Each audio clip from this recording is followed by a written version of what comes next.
Hace casi 70 años, estos hombres acababan de salir del colegio. De un momento a otro pasabas de ser un niño a convertirte en un hombre. Eran demasiado jóvenes para participar en los momentos negros de la historia, el último año de la Segunda Guerra Mundial.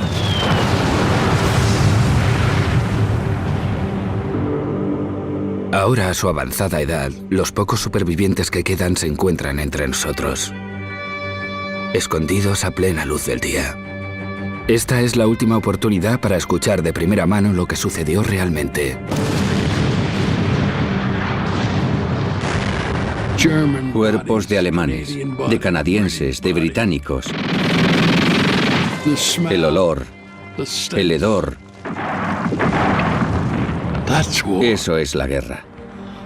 Eso es la guerra. Desde el desembarco en la playa el día D,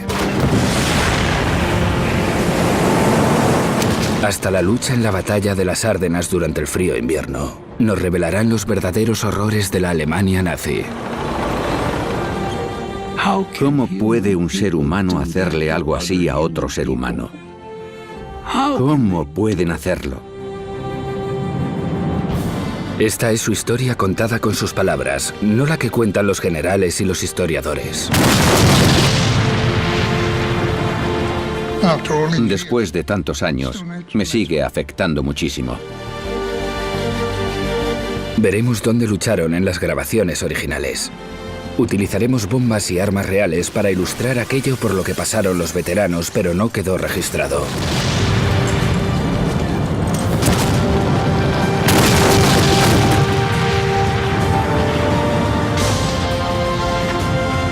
Esta es la historia del último año de la Segunda Guerra Mundial en Europa, contada por los últimos héroes de guerra. Los últimos héroes de guerra.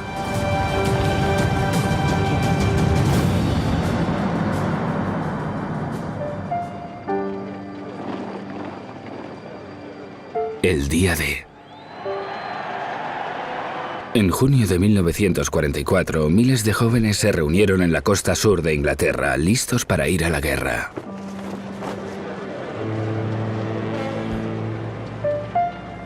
Había barcos por todas partes, detrás de nosotros, delante de nosotros, a los lados. Yo nunca había visto tantos barcos. No sabía que teníamos tantos barcos. Había barcos de todos los tamaños. Yo estaba atónito y me quedé allí durante 20 minutos o media hora hasta que un oficial vino a hablar conmigo. Y le dije, solo estoy mirando los barcos. Y me dijo, será mejor que prepares tus cosas, partiremos pronto.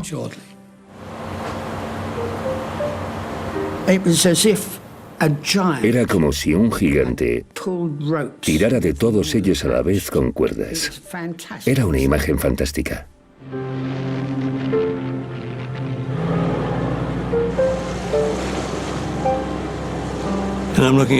Yo miraba los acantilados de Dover y me decía a mí mismo, espero poder volver algún día. Estaba contento, me sentía seguro. Sentía que Dios iba a estar conmigo y que lo iba a conseguir. Todo el mundo alrededor estaba asustado, pero nadie quería parecerlo delante de sus compañeros. El pastel de manzana y el helado y la democracia, todo eso eran chorradas. Los muchachos de infantería luchábamos por nuestros compañeros. El que está a tu derecha, el que está a tu izquierda, no querías decepcionarlos. En eso consistía todo y nunca pensabas que te iban a dar a ti. Nunca se me ocurrió que me fueran a dar a mí. Esa era la realidad. Y supongo que cada uno para sí mismo pensaba, ¿cómo voy a reaccionar cuando disparen? Yo nunca había matado a nadie. Nunca había cogido un arma cuando era niño. Nunca había ido de caza, como algunos de los sureños de mi unidad. Así que no sabía si era capaz de matar a un hombre. Me hice a la idea de que no iba a volver.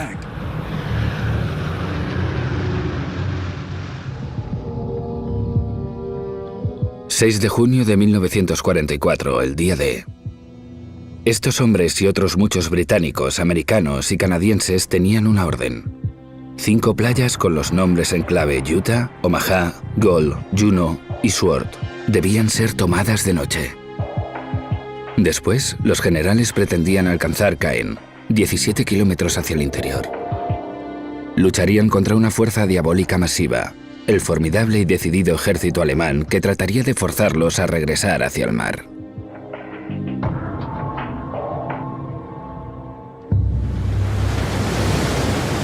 Casi 70 años después, todos los supervivientes tienen el claro recuerdo de la llegada a Francia.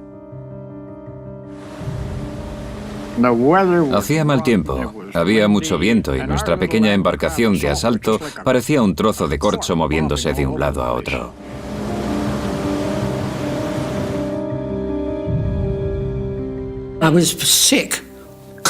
Yo estuve enfermo durante todo el camino, hasta que ya no pude sentirme peor.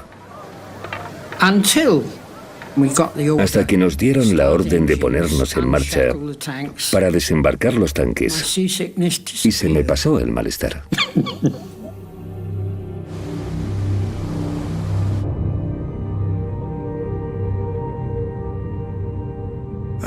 Se podía escuchar un alfiler cayendo. Todo el mundo era consciente, así que no había prácticamente conversación. Y algunos chicos habían tenido premoniciones. Gracias a Dios, yo no tuve ninguna. Sabían que morirían. Sabían que lo conseguirían.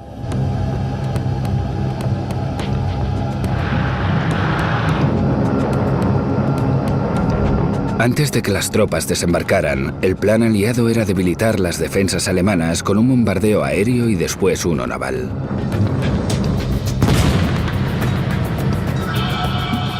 Los primeros disparos.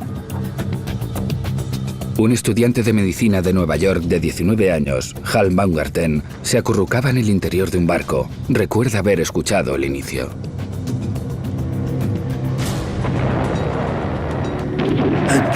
Una cantidad de ruido impresionante. Y por supuesto el Canal de la Mancha cada vez estaba más agitado, porque cuando los barcos disparaban esas armas causaban unas olas tremendas.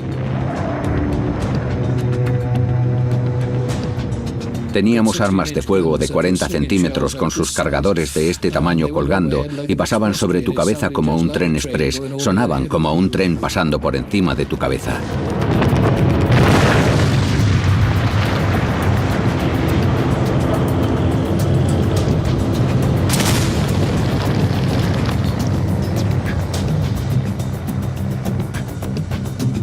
Íbamos en un crucero de armamento de 15 centímetros, lo que significaba que podíamos acercarnos bastante a la orilla. Y nuestro objetivo era derribar la plataforma de armamento que estaba allí.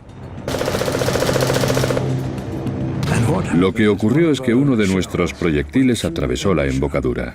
No dio en el hormigón, sino que se metió directamente.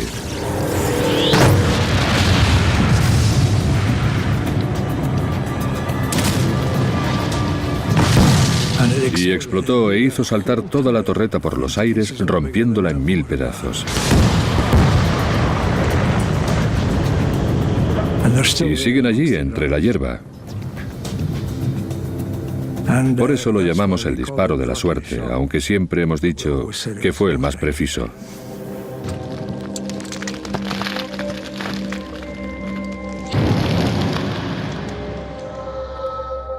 El joven de 18 años, George Dangerfield, recuerda cómo al acercarse a la playa de Juno, el enemigo comenzó a disparar contraatacando a las fuerzas de invasión aliadas. Al acercarnos a la playa teníamos a la artillería enemiga disparando contra nosotros y pasaban sobre nuestras cabezas. El ruido era espantoso. Fue un infierno para todos, fue una experiencia para la que ninguno de nosotros había sido entrenado. Solo era algo que aceptabas rápidamente, porque tenías un trabajo que hacer.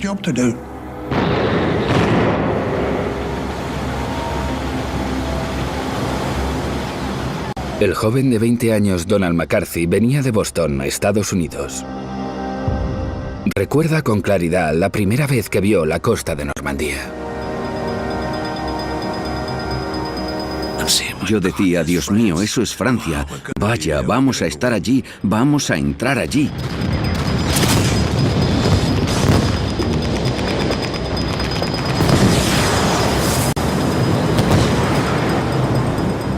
De pronto comenzaron a dispararse los misiles y los buques de guerra comenzaron a bombardear y yo decía, Dios mío, ¿qué está ocurriendo? Esto es increíble, muchachos. Solo le pido a Dios poder vivir lo suficiente para recordarlo, para poder contárselo a alguien. Era increíble. Era un ruido atronador que nunca olvidaré.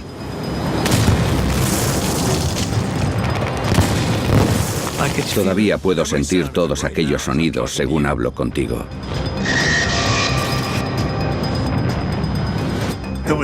Era un caos. Humo, suciedad, ruido, mucho más ruido del que puedas imaginar. Creo que ni siquiera en las historias que nos habían contado nuestros padres sobre la Primera Guerra Mundial había tanto ruido como el que sufrimos nosotros.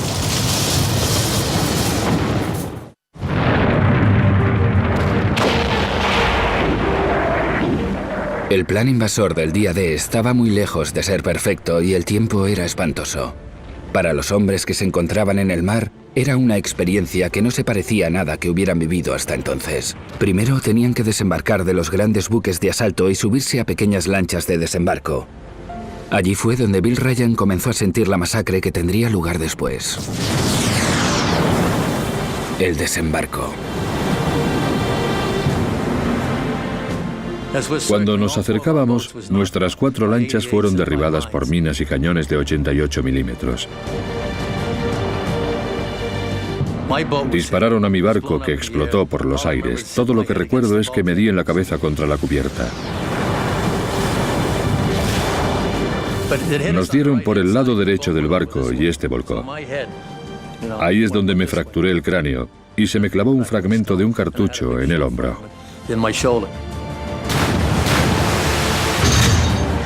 Llovían misiles y balas sobre aquellos hombres. Bajo el mar revuelto, los alemanes habían colocado minas submarinas.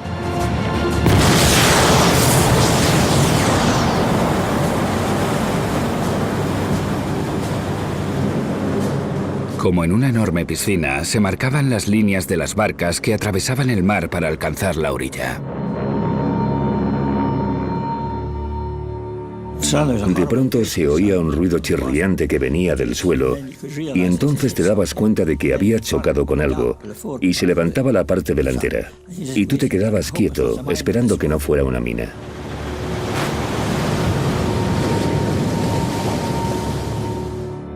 El joven granjero de 20 años, Alex Adair de Ontario, Canadá, fue uno de los miles que desembarcaron en la playa de Juneau. Mi embarcación chocó contra un obstáculo en el agua.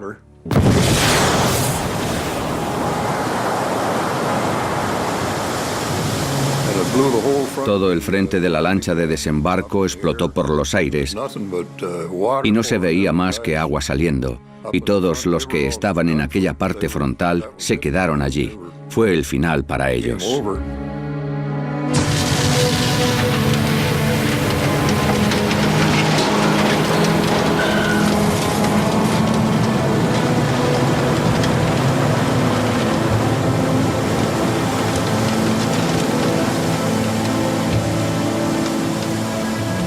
Los camaradas más cercanos de Hal Baumgarten sufrieron el mismo destino al acercarse a la playa de Omaha.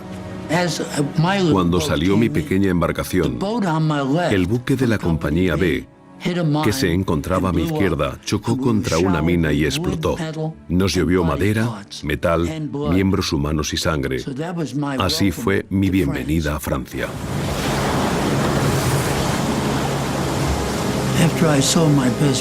Ver a tu mejor amigo muerto y saber que todos aquellos compañeros iban a morir te producía una especie de psicosis.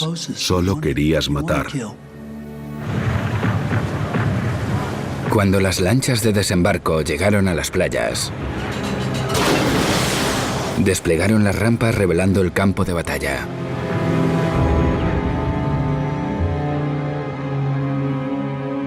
Cuando bajó la rampa, esta se apoyó sobre el cuerpo muerto de un soldado. Y me di cuenta de que algo estaba mal.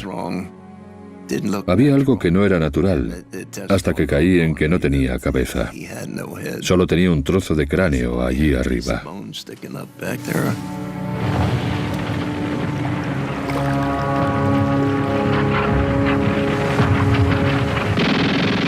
Con las rampas bajadas, aquellos hombres eran un blanco fácil para los alemanes.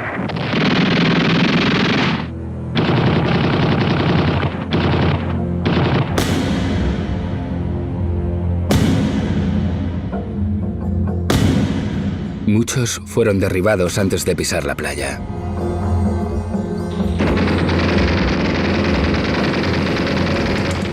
Otros intentaron nadar desesperadamente, pero el peso de sus equipos los hundió. Aquellos chicos bajaron de la rampa y directamente se fueron al fondo. La mayoría se ahogaron. Al igual que Hal Baumgarten, Donald McCarthy se acercaba a la playa de Omaha y estaba preparado para saltar al agua. Este es mi casco. Es algo que llevo siempre conmigo.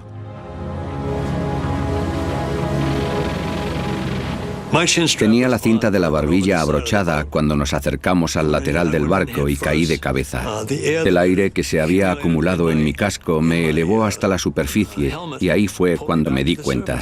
Estoy arriba.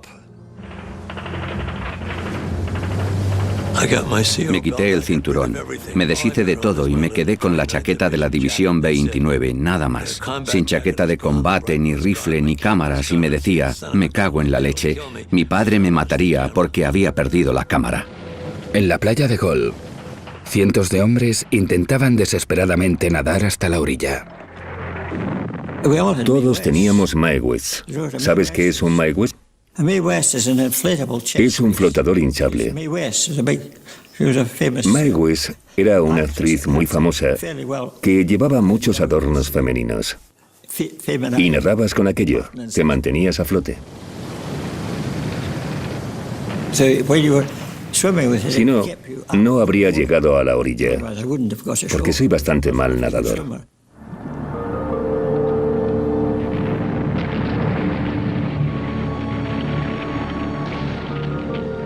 Había un chico a mi lado y pensaba que había subido conmigo, pero me enteré después de que se había ahogado. Pero yo había hablado con él, tan cerca como estoy ahora de ti, y le decía, venga, nada, nada. Y él no me decía nada. Y le agarré del hombro y lo arrastré conmigo. Al principio lo llevaba conmigo porque así lo usaba de apoyo. No por hacerle ningún favor, más bien por hacerme un favor a mí mismo. Y aquello me ha pesado durante muchos años. He sentido esa culpa durante 25 años, que es la mayor parte de mi vida. Porque ellos eran los héroes. Nosotros fuimos los supervivientes. Enfrentándose a una lluvia de balas y morteros, Donald McCarthy recuerda haber perdido prácticamente la esperanza. Las playas.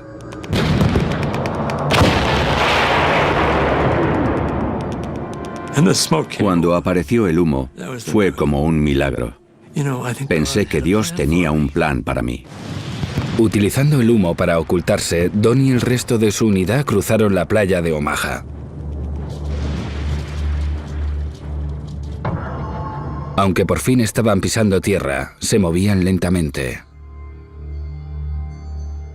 Cientos habían muerto y los siguientes grupos avanzaban sin esperar el baño de sangre que les venía encima.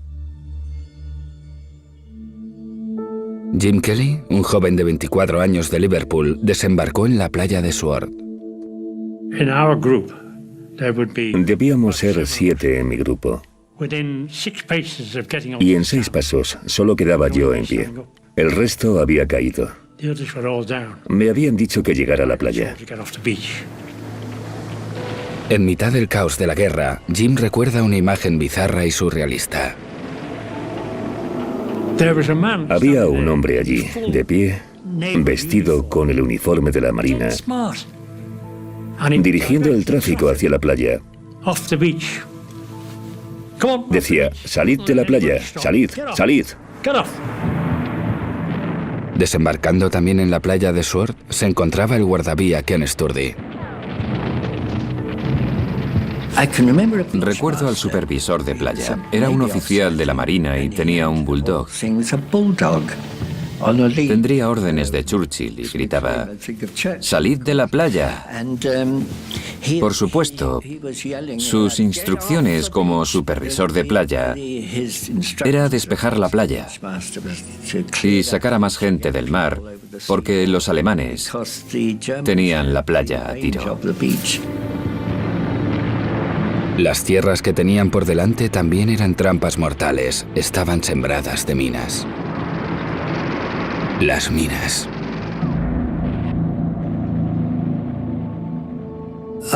Un hombre iba a mi lado. No sé quién era. Podía haber sido un ingeniero por el uniforme.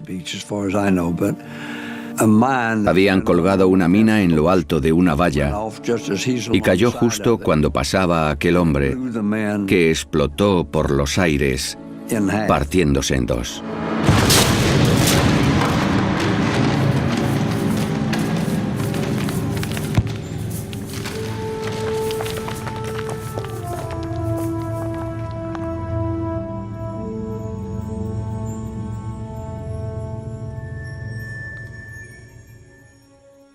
El recién entrenado enfermero George Dangerfield nunca olvidará cuando los camilleros llevaron a los primeros heridos. Las cifras eran sobrecogedoras. Había que tratar a los más graves primero, si se podía. Recuerdo a un comandante del ejército que llevábamos de vuelta a Inglaterra. Si le mirabas cuando estaba de pie, no parecía que tuviera nada mal, pero había pisado una mina antipersona y tenía todo el cuerpo en carne viva. Desde la cabeza hasta los pies, la espalda, los brazos y las piernas. Lo tenía todo desgarrado. Justo en la orilla de la playa de Juno, George vendó a los heridos lo mejor que pudo.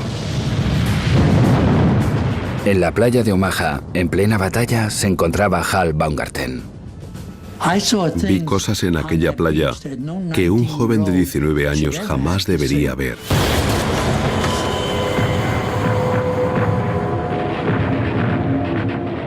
Vi a hombres con las tripas por fuera, gritando: «Mamá, madre, un médico». Escenas espantosas, partes del cuerpo sobre la playa, piernas, brazos, cabezas, pero teníamos que continuar.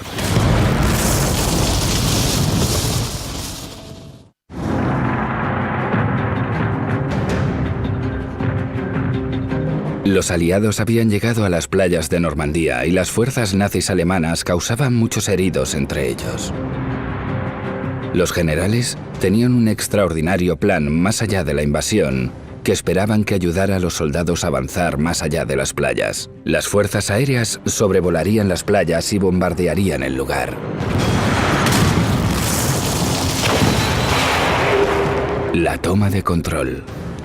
La idea era que las Fuerzas Armadas bombardearan la playa para crear trincheras en las que pudiéramos escondernos, pero para cuando llegaron las lanchas estaban desembarcando y no querían lanzar sus bombas por miedo a darnos a nosotros. Así que lanzaron las bombas a 5 kilómetros hacia el interior. No me importa decir que la puntería de las Fuerzas Aéreas en la Segunda Guerra Mundial no era muy buena. Donald MacArthur también se sintió decepcionado, en su caso por la Marina estadounidense. Nos lo habían prometido. Habían dicho que no nos preocupáramos, que la Marina se encargaría de nosotros, que cavarían trincheras para nosotros, que habría muchos sitios para escondernos. Y yo me decía que no parecía para nada así. Los soldados tenían que cavar bajo el bombardeo y los disparos. Había 3 grupos y estaban cavando una trinchera en la playa y las ametralladoras disparaban. Dieron a un compañero y se miró el brazo y lo tenía hecho pedazos.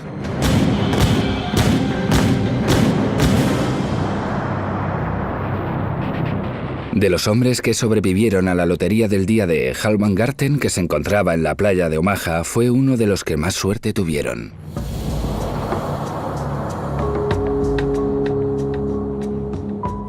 Un obús de 88 milímetros cayó delante de mí. Un fragmento de ese obús de 88 milímetros me dio en este lado de la cara. Mi mejilla, tal y como describió más tarde un médico, estaba colgando de mi oreja. Me dieron en la parte superior izquierda de la mandíbula, en el maxilar, y tenía un orificio en el paladar. Tenía algunos dientes y partes de la encía sobre la lengua, y no podía escupirlos, ni podía tragar nada. Donald McCarthy se encontraba también en la playa de Omaha. Hasta ese momento su casco le había salvado de hundirse y el cuerpo sin vida de su camarada le había salvado de una tormenta de balas. Cayó otro obús y al médico le dio en la espalda y a mí en la pierna izquierda, y me caí y grité que tenía problemas.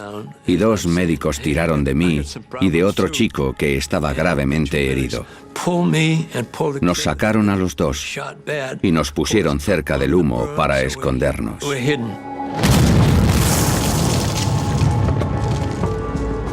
Ocultarse en la playa abierta no es fácil. Miles, como Vincent Horton, aprovecharon para ello cualquier cosa que encontraron. Yo llevaba el portamapas del asistente cuando cayeron los proyectiles.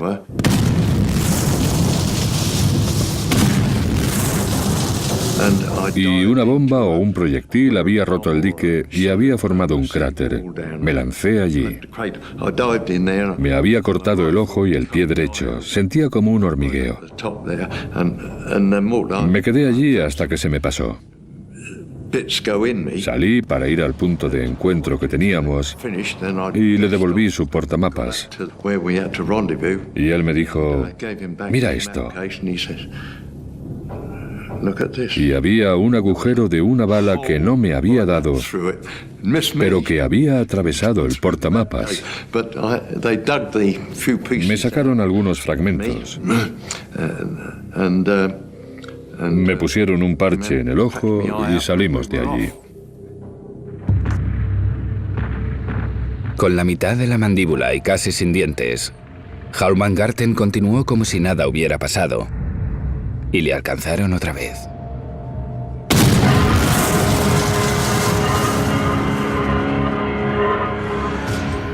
Entonces llegó un proyectil y 3 fragmentos de metralla atravesaron mi casco hasta el cuero cabelludo. Metí 3 dedos para tocármelo y estaba sangrando. La sangre me corría por la cara y el cuello. Algunos de los hombres de la unidad de Hal trataron de derribar los búnkeres y fortines alemanes con lanzallamas. Hal vio con horror cómo los alemanes volvían a apuntarles rápidamente. Derribaron a los portadores de lanzallamas, dieron a los tanques de gasolina. Y aquellos hombres fueron calcinados. Podía oler la carne.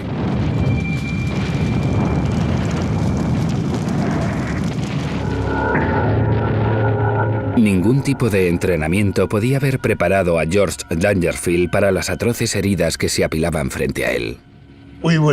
Intentábamos mantener con vida a todos los heridos que nos traían. Las heridas de metralla podían ser muy complicadas. Podían arrancar un miembro, desgarrar parte del tejido muscular y cosas así, y producir enormes agujeros en el cuerpo. No tienes mucho tiempo para pensar en lo que está ocurriendo a tu alrededor más allá de eso.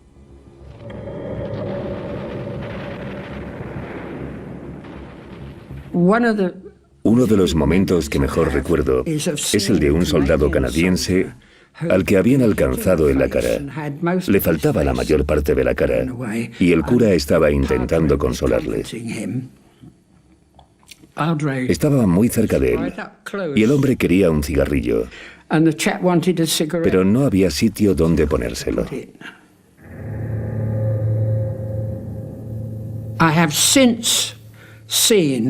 He visto después imágenes de un fotógrafo canadiense que llegó con ellos. Y no solo muestra la parte que se mantenía fuerte, también muestra a algunos heridos canadienses, incluido uno con una gran venda alrededor de la cara. Y desde entonces me pregunto si sería aquel al que vi.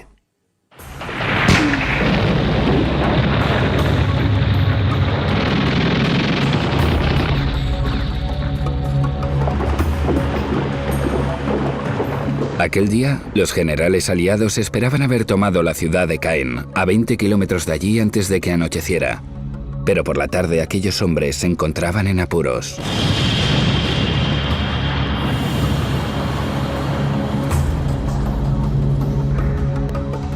Donald McCarthy era uno de los miles de heridos que yacían sobre la playa de Omaha. A pesar de sus terribles heridas de misil, recuerda ver cómo delante de sus ojos se desataba el caos.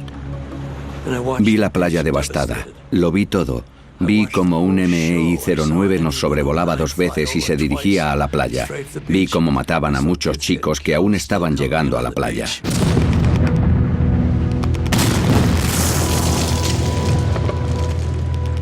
Contra todo pronóstico, Bill Ryan llegó hasta el final de la playa de Omaha. Recuerda darse media vuelta para mirar la devastada playa que se encontraba tras él.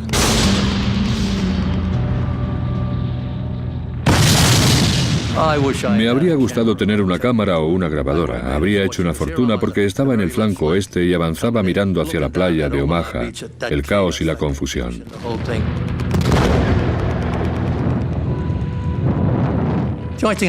Lo único que nos salvó fue el destructor de la Marina estadounidense, el USS Franklin, que pasó muy cerca sin encallar y empezó a disparar hacia la colina. Así que consiguió que cesara el fuego, lo cual nos permitió salir de allí y llegar a la colina. Delante de las tropas todavía quedaba otro obstáculo. Los generales habían equipado a sus hombres para ello. Para llegar a la colina había que superar alambres de espinos y campos de minas, y los ingenieros habían despejado la zona con torpedos Bangalore.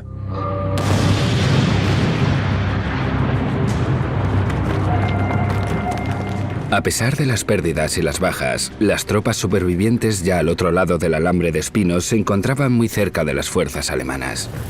Muchos estaban heridos, pero continuaban heroicamente.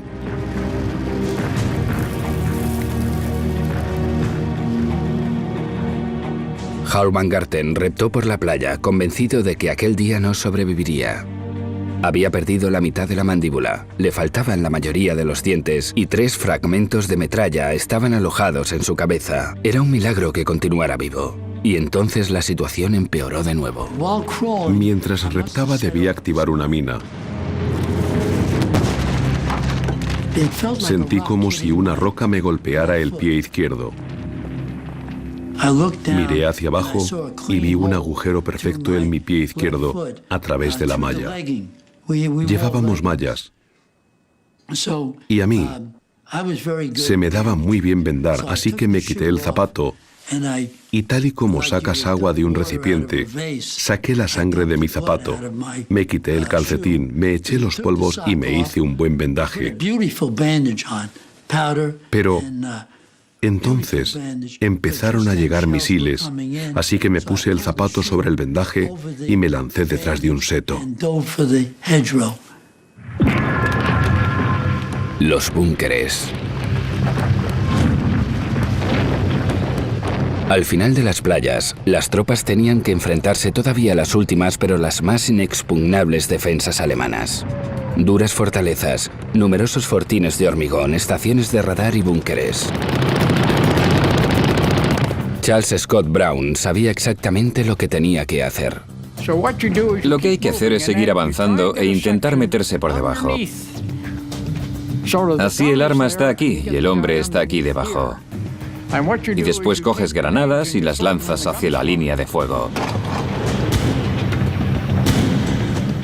Si tienes una mecha de 3 segundos, quitas la anilla, empiezas a ver que sale humo y cuentas 1001, 1002 y la lanzas.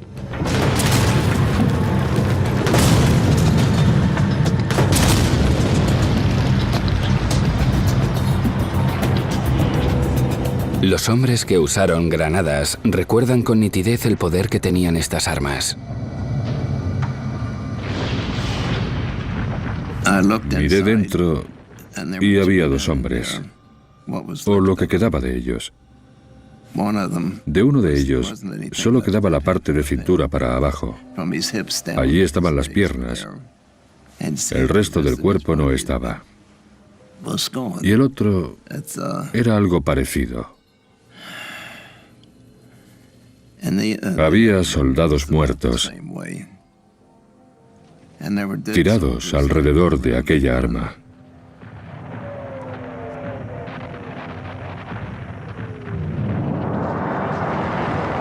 Cuando por fin llegaron al final de las playas, aquellos hombres supieron de alguna forma que habían sobrevivido al asalto más violento de la guerra hasta el momento. Te decías, gracias Dios mío, no he sido yo. Sentías lástima por aquellos pobres chicos. Puede parecer egoísta, pero pensaba, Dios mío, lo he conseguido.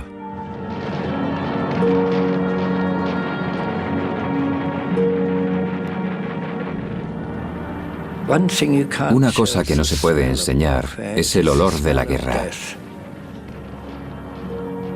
¿Qué es el olor de la muerte? Es algo que no se puede expresar. Es horrible.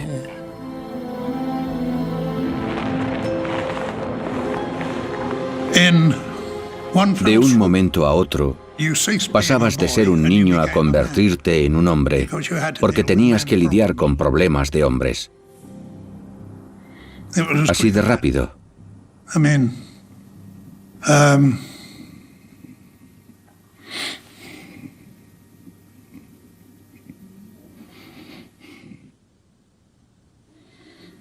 Después de tantos años, me sigue afectando muchísimo.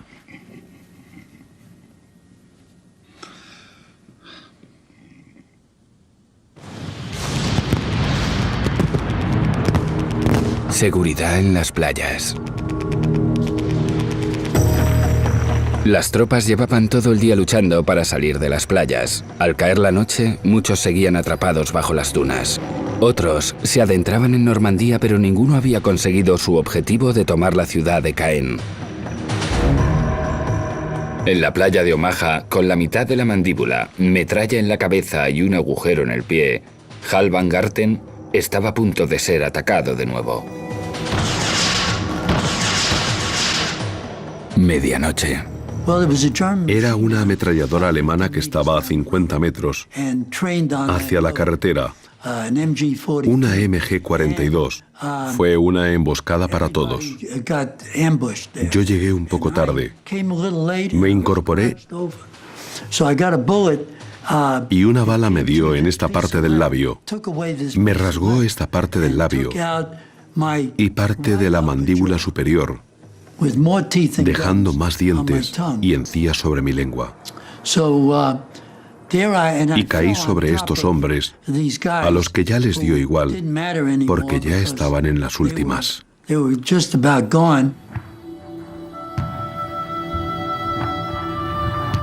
Hal comenzó a perder la esperanza. Utilicé lo último que me quedaba de morfina. Aquel día D, la luna brillaba más de lo que he visto en toda mi vida, y yo estaba con 6 soldados muertos en un dique.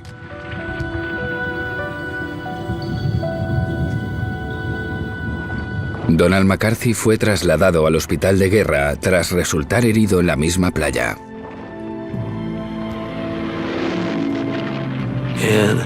Se acercó un soldado que tenía a varios alemanes y nosotros decíamos, Dios mío, tenemos prisioneros. Quizás esto no haya salido tan mal como pensábamos. Miramos a los prisioneros y todos parecían chinos o japoneses. ¿De dónde habían salido? Eran ucranianos a los que habían cogido los alemanes. Habían movilizado a los prisioneros rusos y aquellos eran los chicos de primera línea que usaban como escudos. Fueron los primeros prisioneros que cogimos.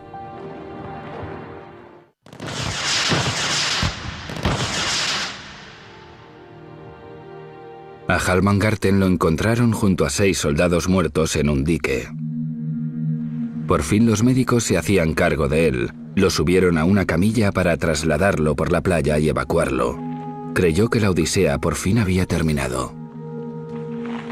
Había francotiradores alemanes arriba, a mi izquierda, que empezaron a disparar a los heridos. Le dieron al médico en la cinta del brazo con la cruz roja. Me dispararon en la rodilla izquierda, lo cual no es una herida mala, lo creas o no. La siguiente iba a darme entre ceja y ceja, pero justo entonces apareció el destructor McCook por la orilla rozando el fondo. El oficial de artillería se convirtió en mi amigo años más tarde. Arrasó a los francotiradores que llevaban armas de 15 centímetros. Pasaban sobre mi cabeza y veía el humo salir. Acabó con los francotiradores, los exterminó. Me gusta usar la palabra exterminar.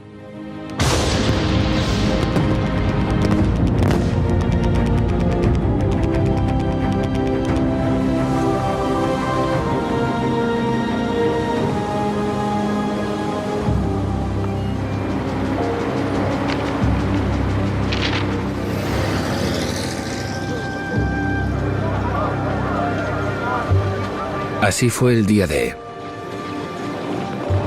Al día siguiente, los hombres miraron hacia las playas detrás de ellos, ahora cubiertas de muertos, heridos y moribundos.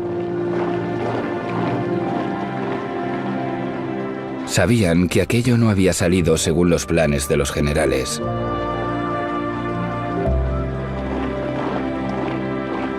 Pero la invasión europea había comenzado. George Dangerfield pasó los siguientes meses trasladando a los heridos de vuelta en un barco por el canal.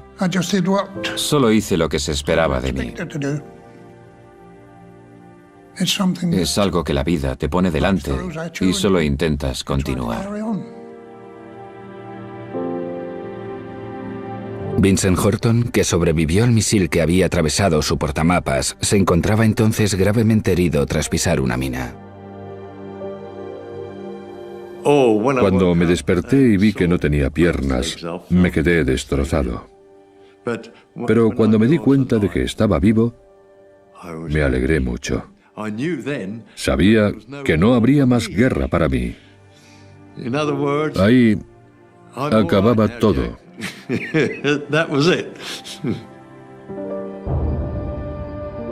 Hal Van Garten, el invencible, fue herido 5 veces el día D. Lo trasladaron de vuelta a Inglaterra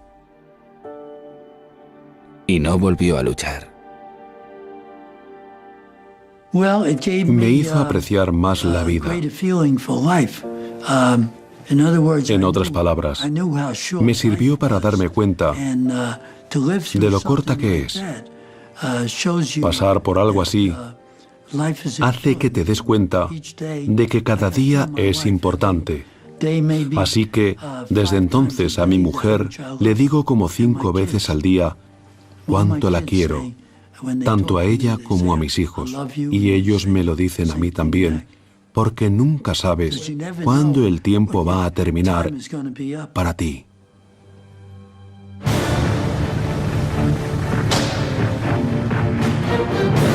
El resto de los hombres, incluyendo a los heridos, se adentraron en Normandía dejando las playas atrás. Sabes lo que ha ocurrido en el asalto anterior y temes lo que pueda venir en el siguiente.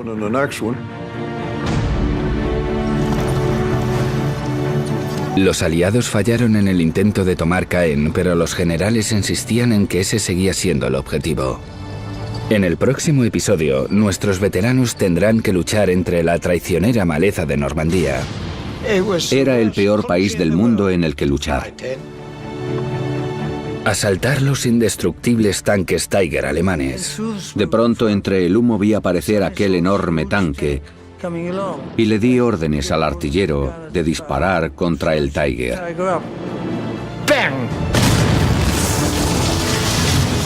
Enfrentarse a ciudades francesas cubiertas de bombas y luchar cuerpo a cuerpo contra los soldados más feroces de Hitler. Cuerpos de alemanes, de canadienses, de británicos. Eso es la guerra. Una de las batallas más duras en Francia fue la de Caen.